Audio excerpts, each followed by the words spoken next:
भारत ने अवैध बांग्लादेशी घुसपैठियों के मुद्दे पर ढाका को सख्त संदेश देते हुए लंबित नागरिकता सत्यापन मामलों में तेजी लाने की मांग की है। विदेश मंत्रालय ने साफ कहा है कि भारत में रह रहे सभी अवैध विदेशी नागरिकों को कानून के तहत वापस भेजा जाएगा। भारत ने अवैध बांग्लादेशी घुसपैठियों के मुद्दे पर अब सख्त तेवर दिखाने शुरू कर दिए हैं। विदेश मंत्रालय ने साफ शब्दों में कहा है कि भारत में गैर कानूनी तरीके से रह रहे विदेशी नागरिकों को हर हाल में वापस भेजा जाएगा, लेकिन इस प्रक्रिया में बांग्लादेश की सुस्ती सबसे बड़ी बाधा बनी हुई है। नई दिल्ली ने ढाका से लंबित नागरिकता सत्यापन मामलों को तुरंत निपटाने की मांग करते हुए संकेत दिया है कि अब इस मुद्दे पर और इंतजार नहीं किया जाएगा। विदेश मंत्रालय के प्रवक्ता रणधीर जायसवाल ने साप्ताहिक मीडिया ब्रीफिंग के दौरान कहा कि भारत में रह रहे अवैध बांग्लादेशी नागरिकों की वापसी भारत की नीति का हिस्सा है और इसके लिए बांग्लादेश का सहयोग बेहद जरूरी है। उन्होंने कहा कि बड़ी संख्या में ऐसे मामलों का सत्यापन अब तक लंबित पड़ा है, जिसकी वजह से प्रत्यावर्तन प्रक्रिया प्रभावित हो रही है। 5 साल से अटके हैं हजारों मामले। रणधीर जायसवाल ने कहा कि फिलहाल 2862 मामलों में नागरिकता सत्यापन लंबित है और इनमें से कई मामले पिछले 5 वर्षों से भी ज्यादा समय से रुके हुए हैं। उन्होंने कहा कि भारत लगातार स्थापित द्विपक्षीय व्यवस्थाओं और कानूनी प्रक्रिया के तहत अवैध विदेशी नागरिकों को उनके देश वापस भेजने की नीति पर काम कर रहा है, लेकिन इस प्रक्रिया को आगे बढ़ाने के लिए बांग्लादेश की तरफ से तेज और प्रभावी कार्रवाई जरूरी है।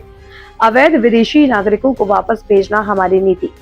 विदेश मंत्रालय के प्रवक्ता ने साफ कहा कि भारत में अवैध रूप से रह रहे सभी विदेशी नागरिकों को कानून और तय प्रक्रियाओं के अनुसार वापस भेजा जाएगा।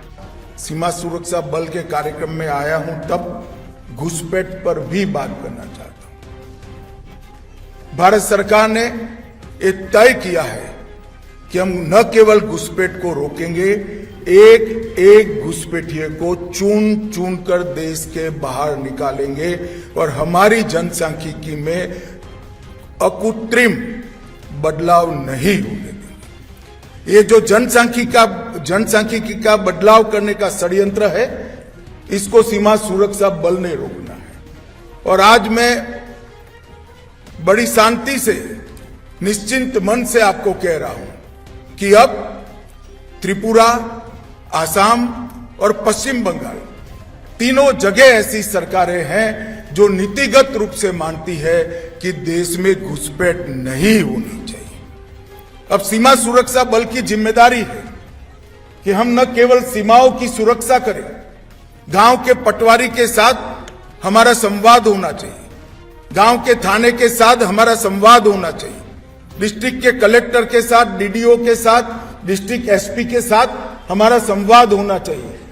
कौन नया घुसपैठिया आया है, क्या रूट है, कहां से तस्करी हो रही है, कहां से गौ तस्करी हो रही है, इस सारे रूटों को चुन चुन कर बंद करना, समाप्त करना, ये बीएसएफ की जिम्मेदारी है।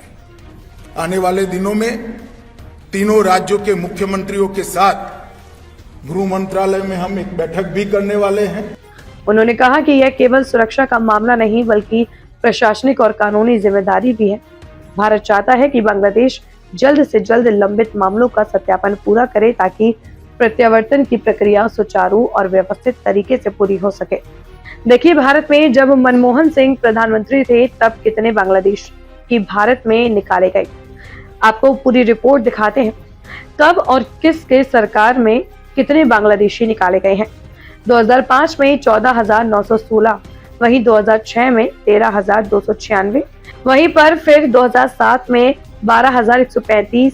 ये आंकड़े जो आपको बता रहे हैं, ये सिर्फ इंडिया की सरकार जब मनमोहन सिंह की सरकार केंद्र सरकार में थी तब के हैं। इसके बाद भी आपको और अपने दिखाएंगे तो प्रधानमंत्री मोदी जी के कार्यकाल में कब कहां कितने बांग्लादेशी निकाले गए थे। आपने देखा 2005 में 14,916, वहीं 2006 में 13,692, वहीं पर 2007 में 12,135 और 2008 में 12,625, वहीं पर 2009 में 10,602 और 2010 में 6,290, 2011 में 6,761, 2012 में 6,537 और 2013 में 5,234। ये रहा मनमोहन के कार्यकाल में भारत से बांग्लादेशी जो निकाले गए। अब आइए एक नजर डालते हैं 2014 से अभी तक के जो बांग्लादेशी निकाले गए हैं उन पर। वहीं पर प्रधानमंत्री नरेंद्र मोदी की सरकार में स्पीड कम हो गई, आंकड़े कम हो गए, जनसंख्याएं कम हो गई। नजर डालते हैं 2014 से अभी तक कितने बांग्लादेशी निकाले गए हैं। 2014 में 9,979, वहीं पर 2015 में 474, 2016 में 308।